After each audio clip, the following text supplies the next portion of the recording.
భద్రాచలాన్ని ఏపీకి ఇచ్చేస్తే మునిగిపోకుండా గుండెల్లో పెట్టుకుని కాపాడుకుంటామని చెప్పారు ముఖ్యమంత్రి చంద్రబాబు.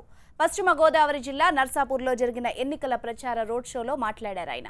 సముద్రంలోకి పోయే నీటిని వాడుకోవడానికి పోలవరం నిర్మించుకుంటుంటే కేసీఆర్ కేసులు వేస్తున్నారని విమర్శించారు చంద్రబాబు.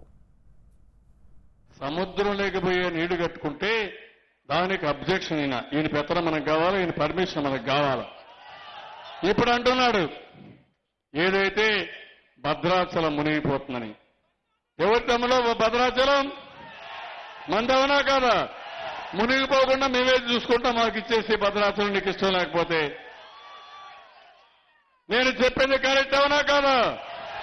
భద్రాచలం మంది, ఆ భద్రాచలం మనకే ఇమ్మనండి, మనమే కాపాడుకుంటాం, మునక్కుండా చూసుకుంటాం, శ్రీరాముని గుండెల్లో పెట్టుకొని పూజ చేసుకుంటాం, ఏ బాధ లేదు.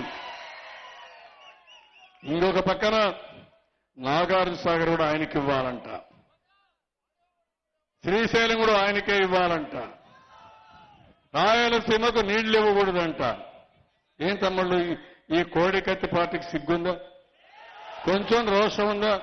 పులివెందులకు నీళ్లు ఇచ్చా నేను, ఆ నీళ్లు కూడా ఇవ్వకూడదంటే రోషం లేని మనుషులైతే ఎట్లా అంటున్నా నేను. అందుకే తమ్ముళ్ళు, నేను మీ అందరినీ కులం చూసి పనిచేయాలా, మతం చూసి పనిచేయాలా, మీ పెద్దరికం చూసి పనిచేయాలా.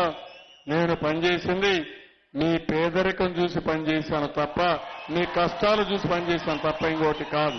ఒక్క మాట మాట్లాడా, రాజధాని కావాలని ఒక మాట మాట్లాడా, పోలవరం గురించి ఒక మాట మాట్లాడా, నదుల అనుసంధానం మాట్లాడా. ఎక్కడి నుంచి డబ్బులు వస్తాయి తమ్ముడు? చెట్లకు కాస్తాయా? కష్టపడితే సంపద వస్తే డబ్బులు వస్తాయి, డబ్బులు వస్తే సమీక్ష